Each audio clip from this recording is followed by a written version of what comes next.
It's Thursday, March 20th, 2025. Welcome, everyone, to another Legends of Water. And wow, have we got exciting things going on. I'm blown away. So you're going to be getting all the data. Now, what I'm going to do quickly is run through the usual PowerPoint stuff. We'll have a really, really excellent podcast excerpt that really tells the story of what's happening. And then we got our big news. So stay tuned.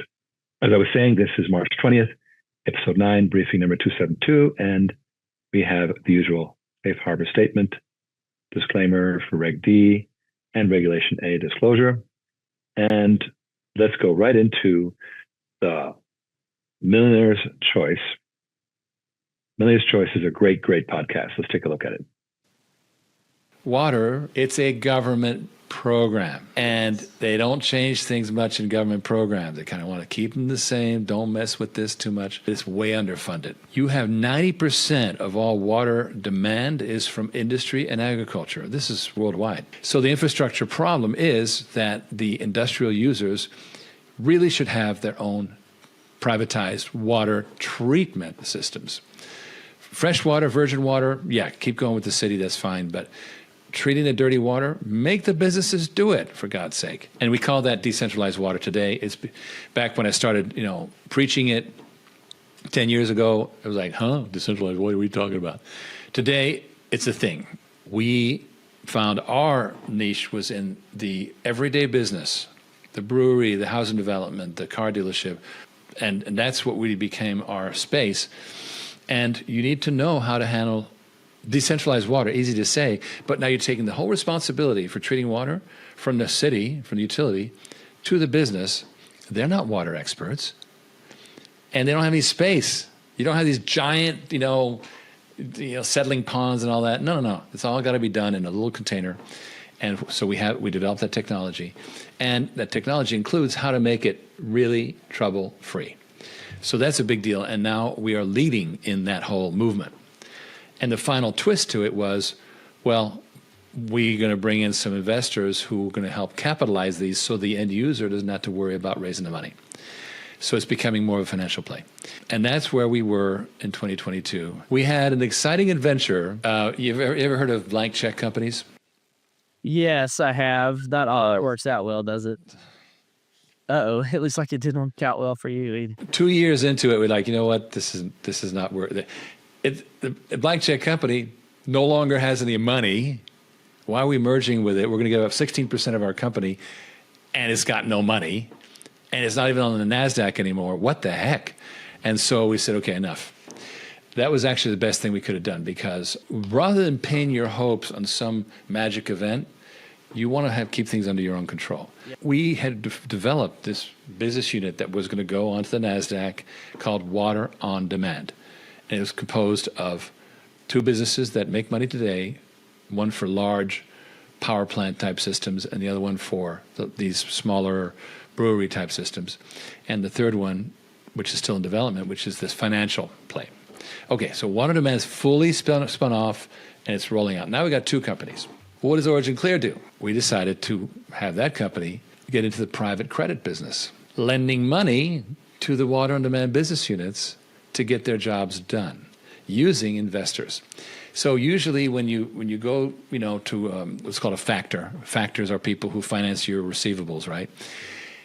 Their whole Wall Street thing, this is not Wall Street. This is everyday investors. It's secured by a signed PO by a good customer. Call it a $500,000 deal. So okay, fine. You got the PO. Here's your $500,000. Go do it. As you get the job done, you get these milestone payments that go back in the fund and get reinvested, and you get this whole washing machine thing going on, which creates a lot of ROI for the investors, but the cost to one of our companies per project is very low because they're paying off the milestones real fast.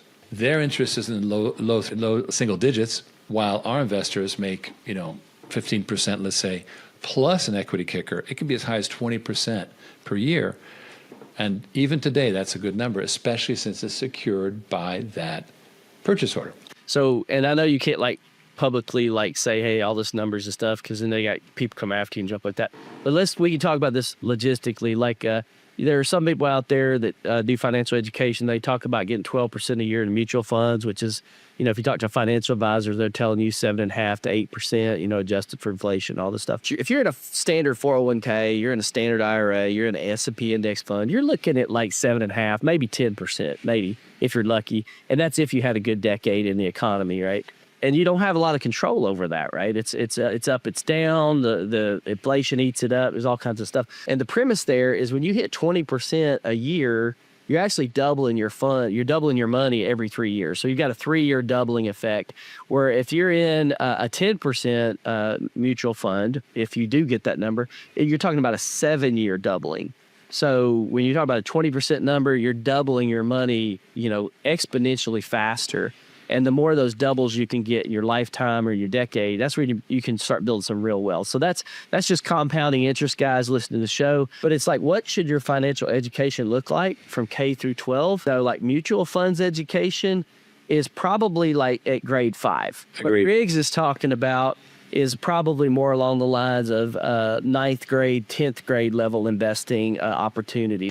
Well, let's be straight. 7-8%. Inflation is far higher than 4%. True inflation is ridiculous. It's being totally, you're being sold a bill of goods, and inflation is terrible right now. And if you're at 7.5%, you're basically treading water, unfortunately. So what we decided to do, and these numbers are preliminary because we're still designing the fund. I had a meeting with the guys who build the model today, and next week I'm meeting with the legal guys and so forth. And what we think is that the 15% cash on cash per year is great. And then the 5% equity kicker makes it 20% in theory, but of course, being equity, it could be worth more over time, right?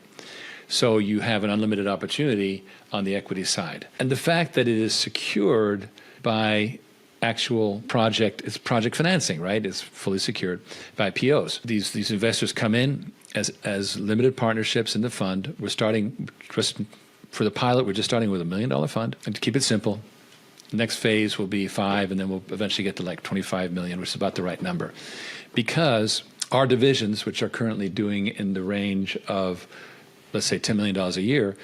By 2027, we think they could be as high as $40+ million a year in business. And that, for a company that's not got finance, is bad news, because your cash flow gets all upside down, because you don't get paid all at once. You're buying stuff, but you're not getting paid at once, and it gets terrible. We had a huge year in 2022, and one of our divisions signed a huge power plant deal with a utility in Southwest. And it took them 2 years to recover. It was just horrible because they just didn't have the finance. We even said, look, you can factor. We even got Mitsubishi to become their factor. The problem is, Mitsubishi said, well, all the checks have got to go to our lockbox. When your customers hear that the payment's got to go to a lockbox, that's not great for your PR, right? That means you're in a hard place. So nobody wanted to do it. And we realized, no, let's just do it internally. Let's take it internal. When you do the math, these factors make huge percentages because they're constantly reinvesting. It's a constant revolving fund. And so they get very high ROI. So let's do it in-house. Okay, so what I think is again, the numbers are subject to finalization, but this idea of 15% APR turning into about 3.25% per project interest for our division, which they can handle. That's an expense they can handle, right? 3.25%, fine. They can deal with it. They can't deal with 15%, but they can deal with 3.25%. So per project, that gets built in. It's all good, and that equity kicker. Now, if people want, they can go over to Water on Demand itself and invest. It's still private. Invest in that as a venture capitalist. One of the big problems you and I have, Tony, is that we don't have access to round 2 of Airbnb. We never had access to it. Forget it. And these people have made buku bucks. So we have a problem getting access to early deals. So now what we've done here is we've learned to work with investors like you and me. There's 2 levels. One is crowdfunding, which is for people who are not accredited, and the other is accredited investing, which is for people who can afford to basically to put in $100K at a time. But it's basically, we handle the full spectrum on the company building side. So it's up to you whether do you want to become a lender and make some money on that, in and out, and a little bit of equity action?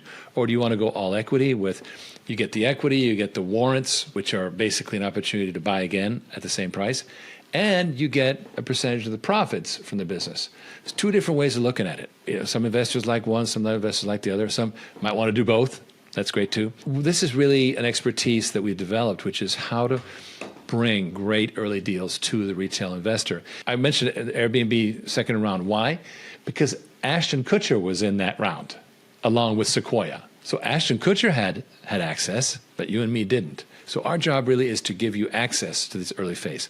And what you're doing is you're bringing about a revolution in water. This is where we circle back to purpose. We have a huge mission in water today, which is we've got to move the entire water industry from this highly centralized, kind of like the old AT&T was, right? That when it comes out from these monopolies, things blow up. So we have an opportunity to privatize the treatment of wastewater and bring about better outcomes for the regular people. Why? Because we've taken the businesses off the grid. They're not fouling the water, and they're not overstraining the water treatment systems. The municipalities can continue to serve the regular residential user. You and I will get better water, and there'll be recycling. All kinds of good things will come out of it, and that's our mission. You can tell that Tony Bradshaw really knows his stuff. His podcast is all about how to invest smartly and so forth. And he really fell in love with this. It was something that really allowed us chance to really lay out the vision for, at least the next 2 years for how we're going to be building an amazing privatized water treatment company, which is the new thing. And we're going to build one that really grabs market share at the middle of the market, right? That is what's going on. Well, so that was excellent. Kick in another really important piece of news, which is that Water on Demand is actually on fire. We are so excited. You know what? We can talk and talk and talk, but until the revenues come in, we're talking about U.S. Generally Accepted Accounting Practices, GAAP revenues, U.S. GAAP revenues. That is where it's at, because if you can sell all you want, but if you don't deliver, then you don't get the revenues. You only get the revenues when you sell and deliver. So what's been going on over on Water on Demand? And with that, I want to bring in Mr. James, the COO, who's been on fire with this team. I'm liking what you're doing, sir. I mean, excuse me, I'm recovering from a bad cold. It's unbelievable what is going on the Water on Demand side, and on both Modular Water and PWT. Both these companies are just they're driving hard. They're driving really hard at the moment. Let's take a look at some of the numbers. Yeah, I was going to say, I think now for somebody like me who's come in fairly fresh, this is month number 3, and I look at charts like this, and Riggs, I would ask you to jump in as well. But I look at numbers like this, the graphs are going in the right direction. I mean, there's no question about that. If I look at MWS's numbers, I mean, a 730% increase, and we're talking about recognized revenue. So we're talking not just about POs and things that are getting signed, we're talking about things that are actually delivered. And, with a combined run rate of $12 million or $12.5 million, this is what you were just talking about in the podcast of, we think it's around 10 and we think it can go to 30 or 40. Let's just jump to the next slide that you've got, which shows these. I mean, this kind of speaks for itself. PWT, and 1.5 times now, I know what they've got coming in later in this year. I know that's going to grow a lot more, number one. Number two, MWS, basically 7.5 times right now. Just a month ago, we were talking about what their pipeline looks like, what they've got in front of them that they just need to address. And it's growing every week. In fact, these guys are down in Galveston right now. We'll have some pictures and things to show the audience as time moves on. But the stories that have come out of this trade show this week, they were at I wrote it down, it is the Texas On-Site Wastewater, TOA. Number one, the interest in our products, because it's revolutionary, we were getting buzzed nonstop. Like, people are just surrounding us, engineers, which is what we want. Number two, the urgent follow-ups. Like, we need to talk to you and we need to talk to you right now. These are things that are not in our opportunity list. This is net new, all of this. Dan got pulled away from the conference to go and look at an urgent thing that has to be dealt with. So if you remember, we talked about one of our strategies was we're going to increase our field rep network, because that's how we're going to scale this thing fast. So we brought one of our field reps with us, who took over our stand while Dan's out racing to go and look at something, and built even further credibility with the potential sales in front of us. So we walked away with that, with a whole bunch of new potential field reps that want to join up with us. We also signed a new field rep for Texas. And I say field rep, I mean company, last week. And POs are getting knocked out every single week, meaning new projects. So I'm really excited. And it's only month number 3. The pipeline of opportunities, as they call them, was about 30 million. Where does it stand now? I think, well, there's some things I can talk about and some things that I'm not sure if they would want me to talk about just yet because it's so fresh. But I would say that we're sitting in the $30 to $40 million range right now. Oh, that's ridiculous. That's crazy, because at the turn of the year, we were at 20. Yeah, this is what I'm talking about, right? And then obviously there's a lot of work to be done, but I know what's hanging in front of them. And some of these things are foundational, like they're entire new revenue streams that we've never done before, but institutional. I don't even know how to describe it. Like, it's just, it becomes a whole different business with the same product.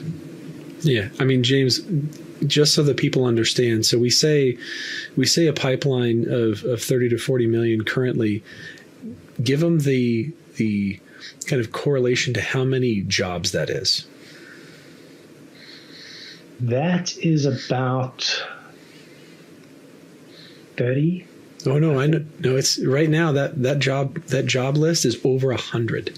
Oh, you're talking the full? Yeah, I'm talking the full pipeline. You mean projects? Yeah, you mean projects. That project, that 30 to 40 million is over 100 projects, and for context, to date, we've delivered between 30 and 40, I think almost 40 different projects and installations thus far. So you're talking about over double what we've delivered. In the past number of years is the current 5 years production in 1 year. I said Dan's biggest problem is that we can't access the need quickly enough, which, Riggs, you described in your podcast how we solve that very rapidly, right? With a factoring or a PO, secured purchase order financing instrument to just basically push money. Look, even if Modular Water Systems had, if you sign them for $10 million and they give you 5% down, what am I going to do with that? You need a war chest, right? So supplying that war chest allows him to go very wide and very deep. Yep. And I think the other thing that I'm really impressed with is there is a very strong strategy that's already being executed. Right? We know what we need to do, and we're doing it. And the results are showing for themselves.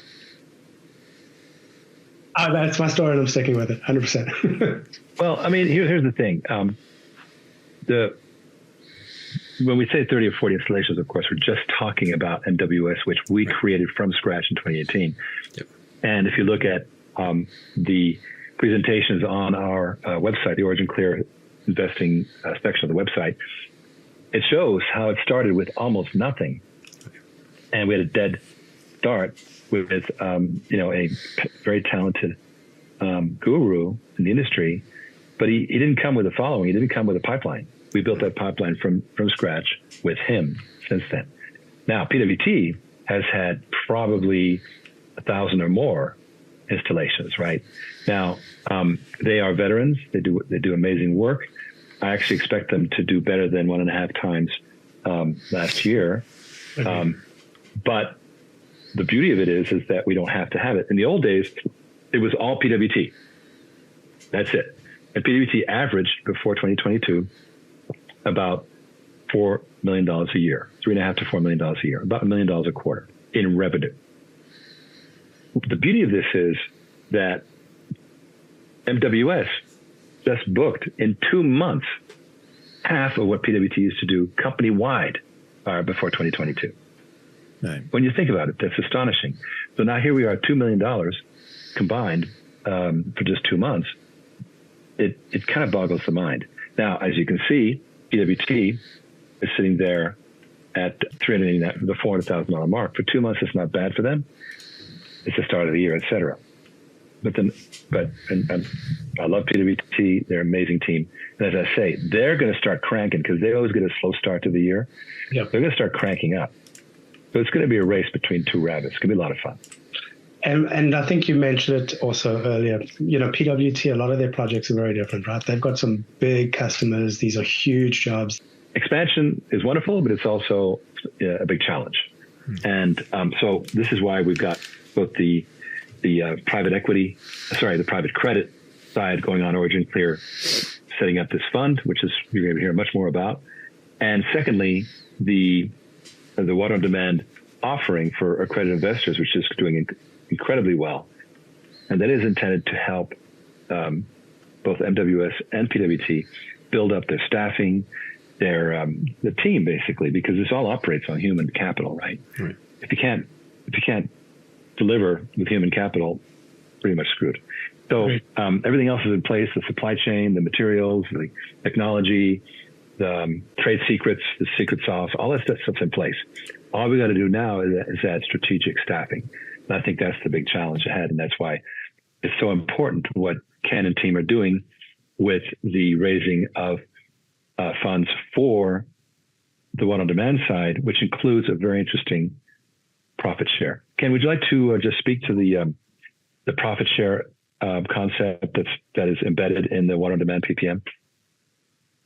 Yeah. Okay. So without getting, I could do this a little bit more effectively, you know, in a more intimate consultation.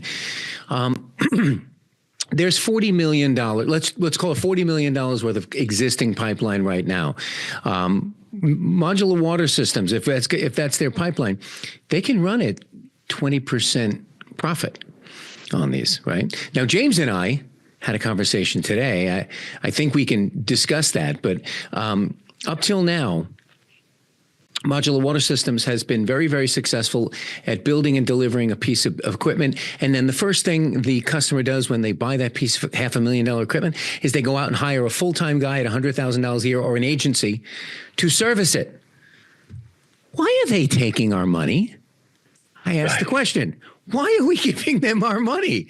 So the simple answer is you can only do one thing perfectly at a time, right? So building the business and building these magnificent systems really had to be the core focus, right? Can't have a robo-taxi unless you have a Tesla. We'll go back.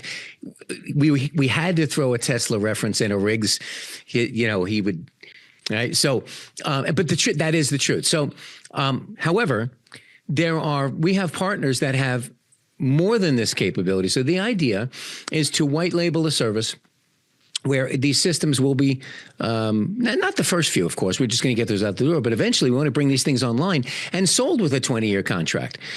We did some quick math in our head, and that could, in some instances, over the long stretch, actually double the net profit you accomplish from selling at one time.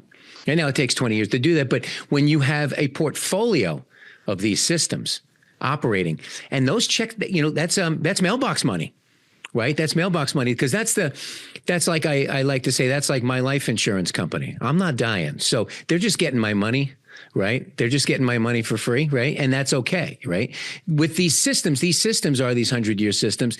The regular maintenance, the things that need to be replaced, those items will be factored into whatever the fees that the company pays. And the way it'll be presented to the prospective buyer is, look, you're going to buy this thing. This is great. Let's talk about the cost of ownership. If you hire a guy for $100,000 a year, that's $2 million over the next 20 years. Or you can sign this maintenance contract and pay a quarter of that. Well, okay, right? So very, very easy to do. So in here, you'll have a built-in profit at the start, and then there's the potential for a percentage of the mailbox money, right? And that's before we even bring in the financial component, right? So this is just that first tranche, that first 5 million. And what is the 5 million for? Here, guys, you know, instead of signing one PO now, sign 5. Right out of the, you know, build 5. They had, and I said to James today, James and I had a very productive meeting. I said, if we had $10 million worth of POs, could we find people capable of helping us, you know, basically begin the manufacturing process simultaneously across the channels? He goes, absolutely. The only thing that was inhibiting us is that initial capital, because collecting it through the milestone process was too slow. Now, we were forced to do that in the beginning of our life, but we've grown up and we've recognized, you know, where we need to be nimble, and that's what the factoring piece is for. And of course, it's what the second 2/3 of the water on demand offering will represent, and it'll take in the finance component of well, which is we've been over ad nauseum. We can replicate the net profit 17 times over.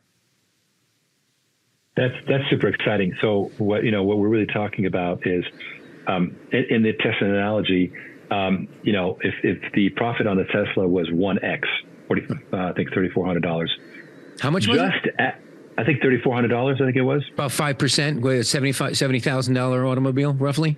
Something like that. Yeah. Yeah. Okay. 5%. Well, whatever it is. Okay. And they make money on that. It's profitable. Right. You know, by the way, it's a very, very cheap car to build. It's an incredibly cheap car. They double that by adding the service component, the fully self-driving. Just that. Sounds familiar. Right? That's what we're talking about. Yeah. Now, it goes with Robotaxi, it goes all the way to 28x, and that's the promise of the water as a service component, which will come in the, you know, don't anticipate it for this year because, frankly, we are overwhelmed with business, and we realize that baby steps. Before you start managing everything all the time, all the fintech, all that, why don't you just try doing the service? Right. And so putting in place a service component is a key part of what James is working on. And it is going to do great things for profits. And it's mailbox money. I mean, it's literally mailbox money, right? And they're already so the cost per client acquisition is zero. The cost for marketing is zero. The cost of manpower, the cost of goods, there's a zero cost for every single metric to apply this to our existing sales. And when James and I talked about it, he goes, nope, we got to work that out. So we're going to excitedly report more on that as we advance that down the field. Well, there's one key component. There is one key component that's important to remember too, is that when we add the finance layer, it doesn't interfere with this at all. And that's what's beautiful. It's a completely new synergy of strategy. So it actually makes it a lot easier. It does make it a lot easier. It magnifies all of them. It absolutely. So this is one of those things where this becomes a new capability to rapidly expand the amount of units that we can produce that's sustainable in a long-term capacity that also complements what we want to do on the finance side, which to me is what, again, makes it exciting. And then from a client perspective, you hit the nail on the head, Ken, where it's like, look, these guys need all of these things already. And it's not just that they need it. It's that, again, I think I've mentioned this before in a past show, but for those that weren't here for that, the level of threshold of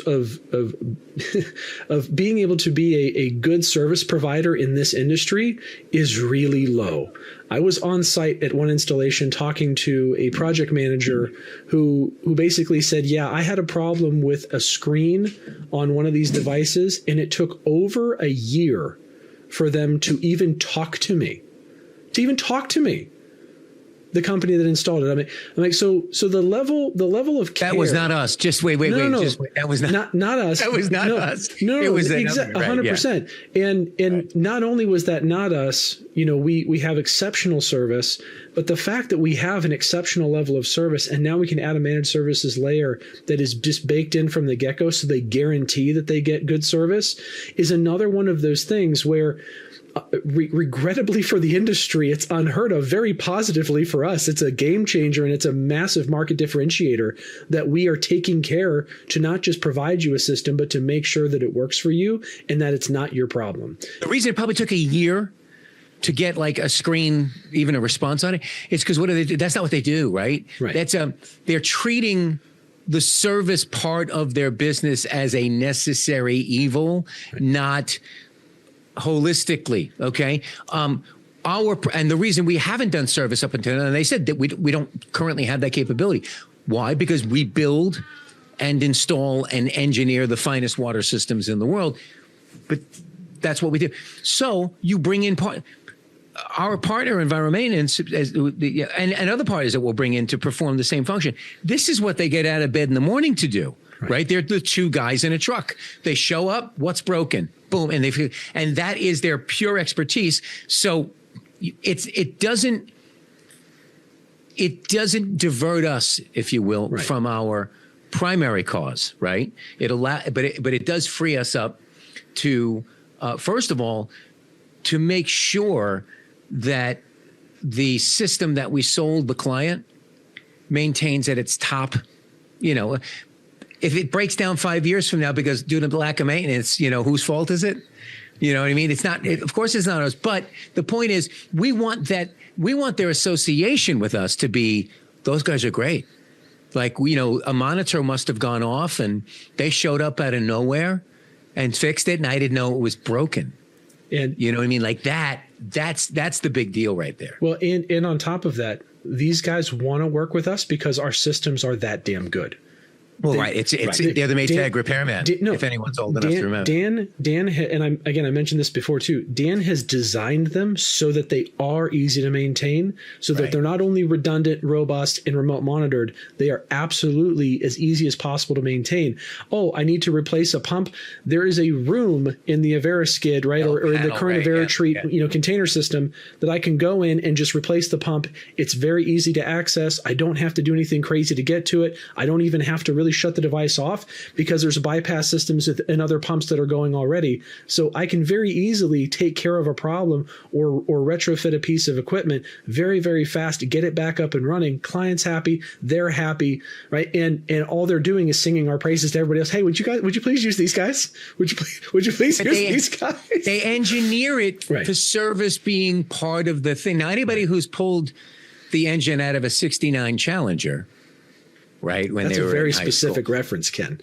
Yeah, it was a bad experience. Okay. So it was anyway, but anyone who's pulled an engine out of a 69 Challenger knows that they're laying under this thing going, who the hell designed this? You can't even get and you're going, this is literally, folks, anyone who's done that knows, picture the opposite.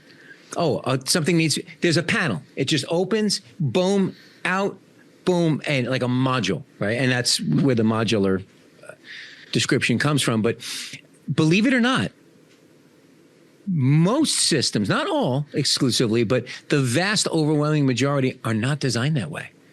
Service becomes a major headache.